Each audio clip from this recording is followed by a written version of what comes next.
ProudMouth. Hello and welcome to another Be Your Own Loud podcast. I'm your host, Matt Halloran. Today, Ryan Smolkin is our guest, the Chief Entertainment Officer for Smokes Poutine.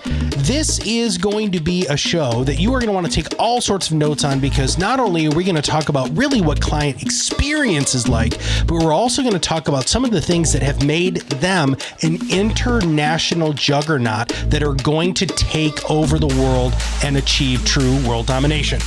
Ryan, welcome to the show. Be your own loud. Hey everybody, welcome to another Be Your Own Loud podcast. This is Matt Halloran. Today our guest is Ryan Smolkin. Now, if you haven't seen this, if you haven't seen all of that wonderful stuff behind him, then you are living under a rock, because they are the most well-marketed organization that I have ever seen. They have tour buses going all over the world, and we're going to dive into all of that. So, Ryan, before we actually get into how you're marketing global domination, why don't you tell everybody a little bit about you and how you started this entire juggernaut of a business unit? Oh man, how did I start it? How about this man behind me? Smoke, the man, the legend himself. He said, Ryan, it is time to take Poutine to the rest of the world. He said, Ryan, it's time for global domination. I said, okay, Smoke, I'll be the chosen one and take the fries, cheese, curd, and gravy around the world and shove it down everybody's throat. It's made this sidekick Canadian classic into a meal, and we've loaded everything on top of those fries, cheese, curd, and gravy into making it the double cheeseburger poutine. How about ground beef, some cheese, and some onions and pickles and whatever you want on top? Pulled pork, nacho grande poutine. It's making that side dish into that meal we all love and crave, especially the 2 a.m. You want to shove it down your throat. I said, we are ready, not just in Canada. How about global domination in the rest of the world? Boom! Yeah! So I did. Did you grow up with this? I mean, come on, you back me up a little bit here. How did you end up being so freaking passionate about gravy-laden French fries, dude? Oh, dude, who isn't? If you haven't tried it, you better get out there and have it. But, I grew up on Poutine. I was on the Quebec border, Ottawa Valley boy, and had that on every chip stand. But it was just that awesome sidekick, right? Since I don't even know, dude, we're talking a couple decades back, I thought there's something here. There's something we can make out of this. We can make this into a meal, load everything and think on top. I grew up on the Poutine since 2009. I said, it's time. It's time to load it. It's time to have Smoke's dream, the man behind me, to take it to the rest of the world. But no, I grew up on it, and I always have thought that this could be a meal. And I always dumped everything on it as a kid, too, like we all did, right? Now, you have taken a very unconventional way to get the word out. Talk to our audience about this, and we're going to have links to all of this, by the way, Ryan. Let's talk about the video series that you guys did. Oh, God. Every social platform you can think of, like, we've embraced it. Obviously started out from the beginning, Facebook, Twitter going, but it's the Instagram, it's the Snapchat now that we got going. Just, again, our motto from day one has been weird, wild, and wacky, keeping it fun. It is more than fries, cheese, curd, and gravy. And I don't know if anybody's seen any of my guest appearance where I do a little stage show, but it's all about the music. It's the rock and roll 80s rock. It's the entertainment. It's taking the plaid and making it cool again. That's what the whole basis to the brand was all about, and trying to get it going so we could take it to the next level. And with that, it was just go on every social platform and scream loud, like, and say what you want, react, act like it's entertainment. We've been an entertainment company since day one. I've always said we're more than the fries, curd, and gravy. It's about the brand, it's the experience. And then everybody got on board the gravy train with that one. And then everybody now is saying experience. So I'm talking 6-7 years ago, I sat down, my whole team, I said, it's more than even experience. Who are we? What type of company are we? We're an entertainment company. That's what we are. We don't just sell fries, curd, and gravy. We sell entertainment. That goes across all of our social platforms. That goes even in the bag, the in-bag entertainment that goes out to our guests when they get the delivery. Because now delivery is going like through the roof of this COVID thing that hit us. We're going to kick its ass. Are you all say that? We're going to kick it. And that was entertaining in the bag. 80-90% of our sales now going in a bag. How do we entertain? So it's always entertainment. It's always sticking loud and proud like us Canadians because we're so loud. I cannot even, how do you take such a humongous organization and make it so that you're so flexible because of like COVID? I mean, what you did during COVID, how you've been adjusting to all of the different social media platforms. How do you not get so rigid because you're a huge organization? Well, it's like interesting to say that because we're not so huge, eh? Like when you think about it, like when you think about the size of my big brothers that are out there, and that's why I say I'm the pesky little brother. I'm always poking and poking and poking. I don't have to tell you who those big chains are, right? They are always caught up in that maneuvering, be able to get that big ship turning. I run the show, man. I am the CEO. I am this man's, I'm executing his dream. So all the decisions get made right here, right now. And they were tough decisions, especially at the start of COVID, like you're asking specific. It was like second week comes out of March, boom, hits.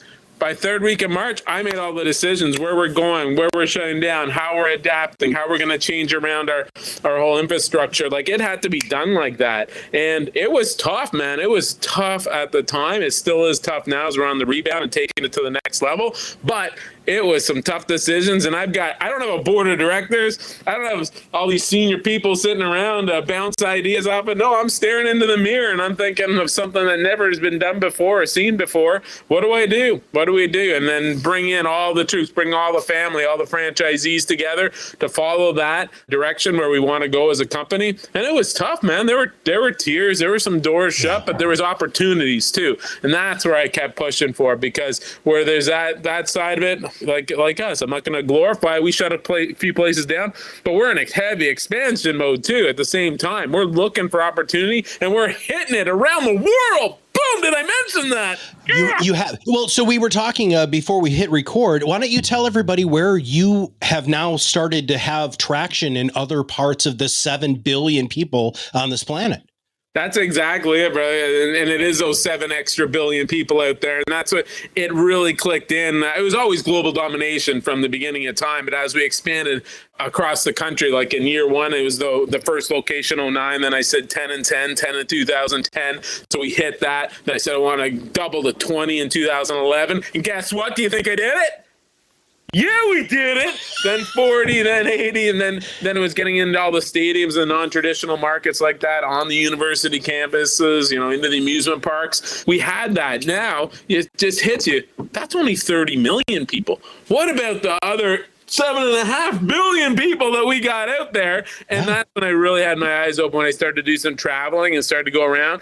Everybody's wanting it. Everybody loves it. And it might not be Poutine. What is it? No, you get too caught up in that, man. I'm giving away my secrets right here, right now.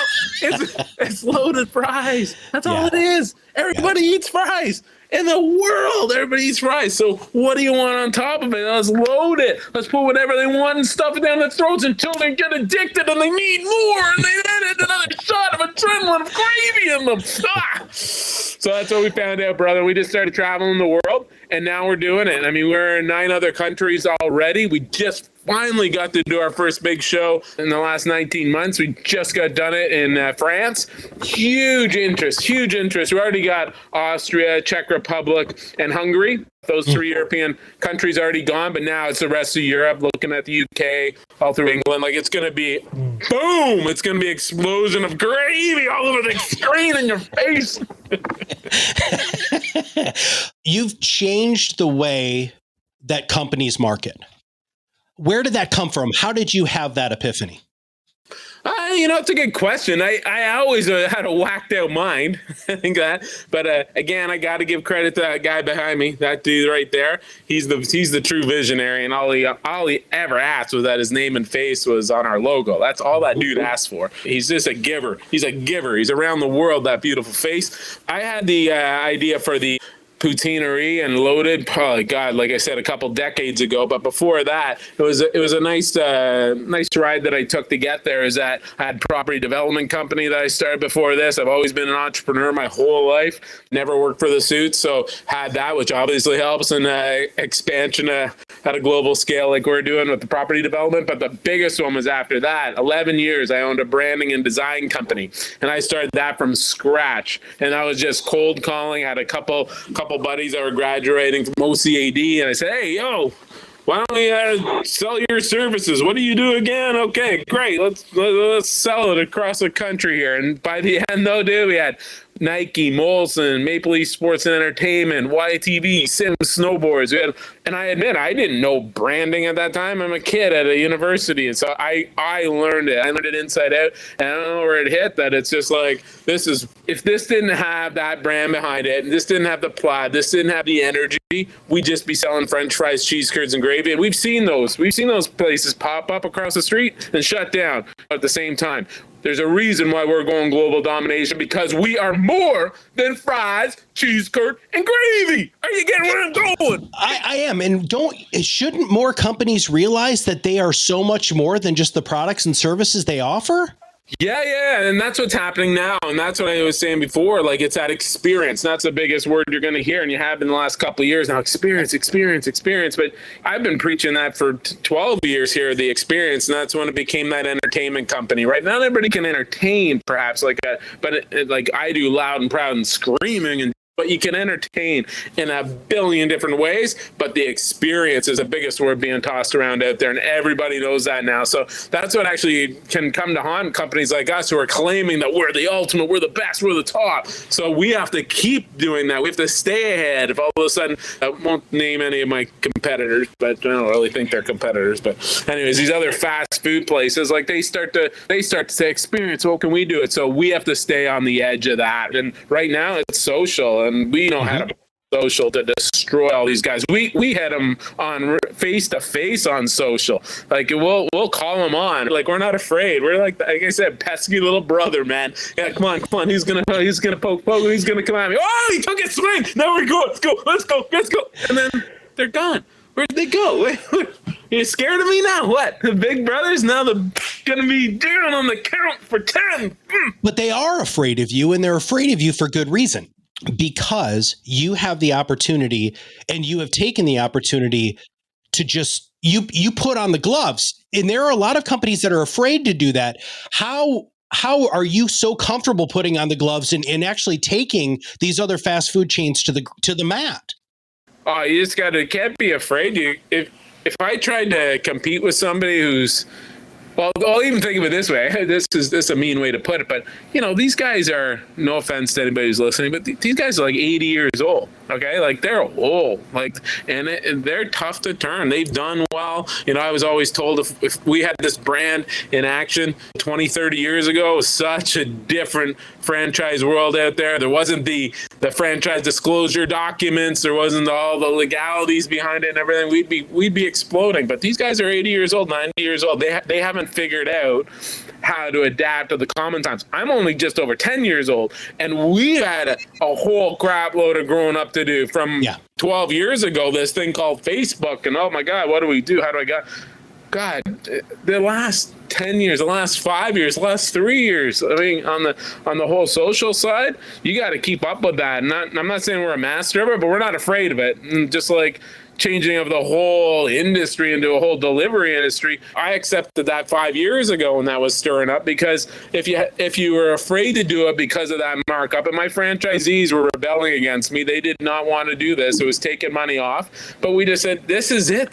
Look to the future. Maybe at the time, it could have been 5 years ahead at the time, but it got expedited with this whole COVID thing a year and a half ago. And then now they're all thanking me, right? Because we had that solid infrastructure to embrace all that delivery service. You got to stay on top of the times. Where again, on the big front, a lot of those companies, a lot of those brands were slow moving, even to get onto the delivery platforms. So we've been doing it for 5 years already. So I don't have the $1 billion to invest in marketing programs or into the ultimate app of all times. Like I get suckered in. I got the Tim's app. High five, Tim's. Like, you guys rock. I get suckered into all your promotions, but I can't afford to do it. So how do I compete? And it's by being loud and proud. Oh, Canada, Poutine. Now, we had the opportunity and the huge benefit of meeting different people who are on your team to get you on the show. And I have to say, Ryan, that energy, I want everybody to know this. Everybody we met with was just larger than life, so excited because they believe your message so strongly. How in the hell does an organization your size with franchises all over the world maintain that specific level of people that you get on board? How do you find them? How do you build them? What do you do? That is the toughest point to go by, bud. Like, to be able to go out and find the people that are like energized like me and going to be screaming out, like, impossible. I already let that go. I already came to the reality of that very early in the game. But if I'm to go out there and go on the brand side and to try to coach people and say, okay, if it's not that franchisee who's got the energy, they have to have that brand ambassador who can scream loud and proud. Then we train them to do that. A little lower from their training staff to that franchisee, and then you get another manager involved in it, another 20% down, then to the staff, to the kid across the till, and then to the fan who's placing the order. All of a sudden you got zero, and that's kind of what you're asking. It's like, how do you maintain that? And that is just to keep screaming loud and to just keep pumping the brand and finding the people that are ready to rock and roll behind you that believe in it. Because even when we were doing the franchise shows from the beginning of time, and people came up and they're looking at Putin, what's Putin? How do I make money? How do I make money off this? And it's like, I'm not interested. I have no interest. I'm not saying out, go ahead, and quite say it that bluntly. Actually, I probably did a lot of times, but it's just not a fit. If they're coming over and they're explaining, oh my God, I saw you guys on, it's so much energy. I love the vibe. I want plaid, like some people will even come on and they'll start playing the air guitar with me as I got my 80s rock playing in the background. They're wondering, they're 10-minute talk with me, and then they're like all energized. Well, what do you guys sell? Anyways, what do you do? Like, that's the ultimate, right? I guess the people that understand the brand, know the brand, want to be a part of the brand. After that, then you've got the hook, and they can then be able to spread that message to the rest of the world. And by that, I mean their managers, their staff, that fan that's across the counter from them. And it's tough, dude. It's really tough. You'll lose that at every stage, but you've got to be going that much louder on top. Then that's all I say. Hence this crazy guy right here. Him, not me. Let's break that down just to the next level. Your franchisees, so we hear this a lot from the people who we work with, is that loss of intensity and all of that stuff. But people still can rely on you, Ryan. How do you help the people who are through that? And I love that you just said fan. I want to touch on that really quick because we talk a lot about this, Ryan. Skeptics versus fans. You have created raving fans of your brand, not just the fries with gravy and curd, right? This is like they want to be part of this. How much can people rely on you to maybe either they're spongy and they absorb you, or how can they rely on you to get that message out to everybody else? Now you're putting pressure on me, man. You're putting pressure on me. Oh, no, that's what I got to deliver. I mean, any franchise model has that give that they're giving, or nobody's going to be interested in investing into the franchise. They'll just go open their own poutinerie. What I'm telling them is, you invest with me, and I'm going to have that success ratio. I have to start blabbing a bit, but I'm just talking. Our franchise fees are 6%. If you can't do 6% more in sales because Smokes Poutine, and because with my help and guidance and taking it right from start to finish with the experience that we've got, then you're not part of the model anyways. You don't get it. So when we're doing that and when we're taking that down the line and down the chain, it is finding, again, just those people who are excited about the brand, who see the benefits from it, see the ability to do it, and to get them to invest in that, where they're begging for the 1, 2, 3 more locations that they want to get on board the gravy train and take it more. I'm not saying you have to get more than more than one. We've got great franchisees who've just got one. That's their goals and objectives. But if they've said it that they want to have a region, they want to get 3 locations and a mobile unit. Awesome. We know them. Let's put the team together and help them get there. If they want the whole country, now they're going international. Awesome. Great. Let's do it. If they want multi-countries, we've got one guy who's got 3 countries already. Let's do it. Let's figure out that business model around those people. So it's finding those right partners who believe in the brand and believe in the system and not trying to sell them on the franchise model. You'll know if you want that. You'll know if that's the fit. So I'm not there to sell a franchise. I'm not there to sell a franchise at all. So once they've invested, I take it personally. They've invested in me, especially those first, say, 20 locations. And I'm experiencing that now. They've invested in me. Like, I'm the one who took them through everything. I sold it to them. I did all the training. I helped them sign the lease, find the location, set up the infrastructure, the whole distribution, get them all fired up, do the training on site, like the whole bit. Then what happens is I'm growing and I've got other people on the operations side, marketing, on the development side. I do start to lose touch on those day to day, but that doesn't mean I have to lose touch on the everyday. I can still be out there. I can still be in the face. They see it all over social. And if they don't, then they're not branding properly. They're not kind of representing smoke. So if they're not seeing me, I've got a question for them right now. It's like, when are you selling your franchise then to somebody who cares and gets it? But we have a great group that do it and they get it, and I'm there for them all the time. I've always had open telephone, open email, every single franchisee anywhere in the world. I mean, that makes for long days when you're talking countries that are 10, 12 hours ahead of us, but that's part of the gig, man. That's what it's all about. It's 24/7. Put it out there, and I've got to honor it. So ask any franchisee that I have if they've called me and I've never called them back. Better yet, if I didn't even answer the phone, 99% of the time, that's something like, oh, there's one now, I can't answer it. But if I can't answer it, I'll be getting back to them like 24 hours max. Email me. You're going to get a response. You have to stay open. I bet you there's not too many CEOs of those other companies out there that can claim that. Boom, in your face. I challenge you. Those other CEOs, nobody even knows who the hell they are, first off. So that's, now I want to talk about global domination. I really want to talk about it from how in the hell did you guys wake up and decide that, one, you were going to take over the world and then start really executing on it? I mean, going into all of these other foreign countries, you said it earlier, and I'm trying to tease something you said out earlier, Ryan, which is some of the places they might not like the core gravy with cheese curd product. It's loaded fries, for lack of a better description, but more importantly, it's experience.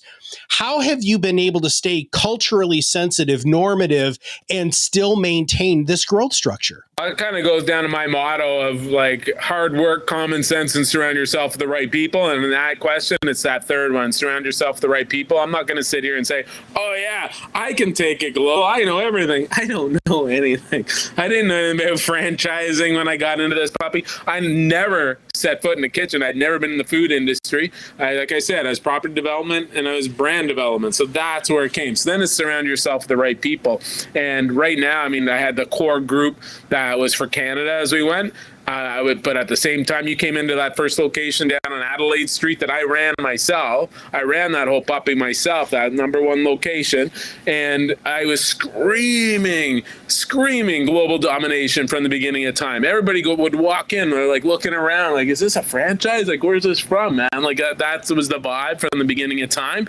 But I have to follow through on it. I can't just keep screaming something and not follow through. So then it's definitely the investment. It's getting the right people in there. And I've got a great international team that's got the experience. Should I talk who they've taken to the rest of the world already? Anyways, he's taken a bunch of brands at different times to the rest of the world. Full global focus, international focus. So he knows people in all these countries. He knows the countries way better than I ever would. So like he likes to say is I'm the brochure in his back pocket. That's my role when it comes to those ones, right? I let him do the selling and I give that distance and autonomy to him to go out and conquer and take us to the rest of the world. And it is working, and you can't can't get into something that you really don't know. I could sit here and preach I know everything about the whole food industry and international expansion, and I'd just be lying through my teeth.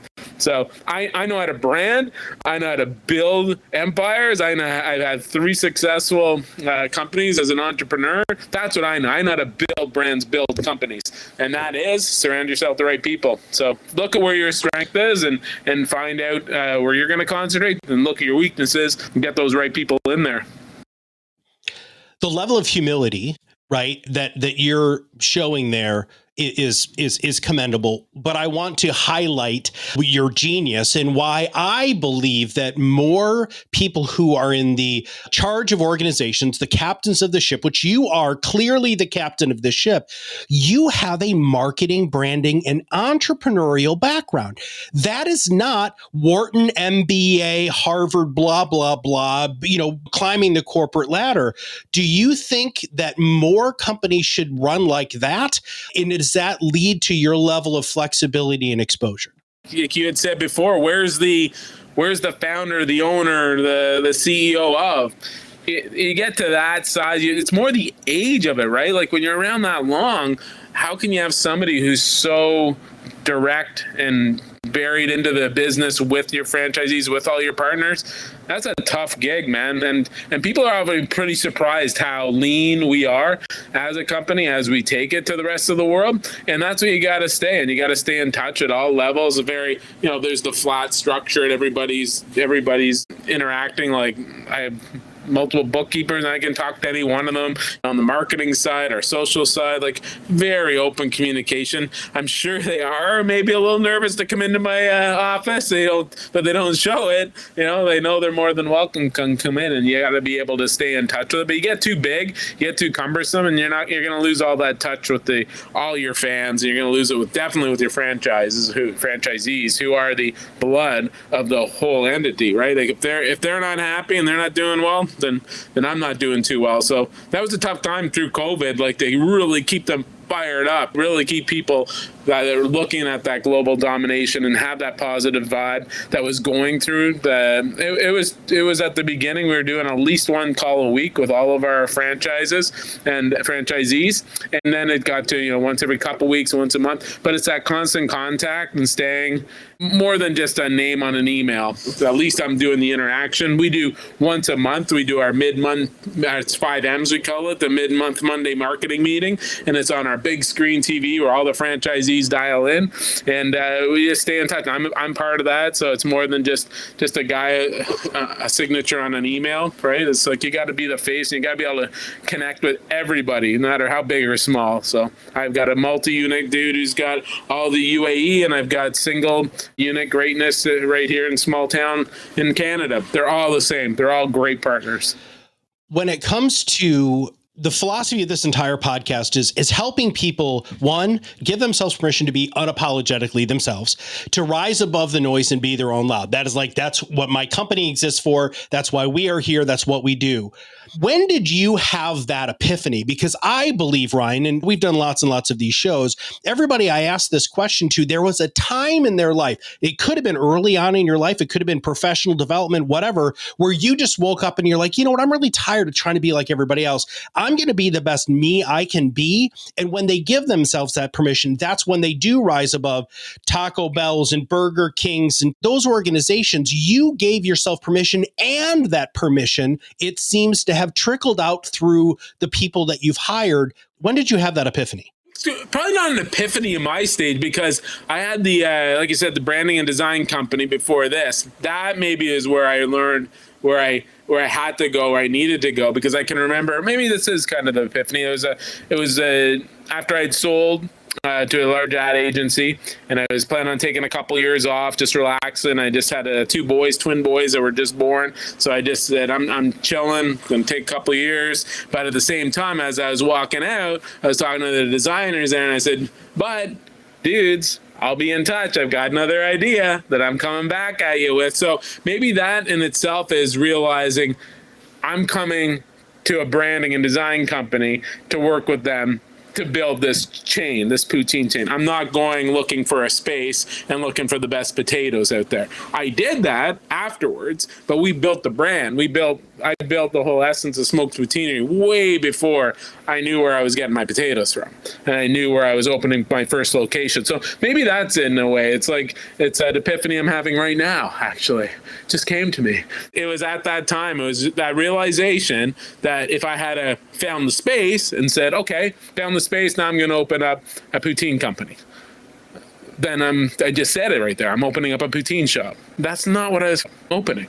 I'm not opening a poutine shop. I'm opening up an entertainment center for all of our fans. And if they happen to love poutine, want to shove it down their throats while they're there, then boom, then do it. Dump gravy over their heads, just fire off cheese curd across the crowd. I don't care. But it's that they're having that entertainment. That's probably where it was. It was realizing from my past experience that I built a brand way before I sold my first poutine.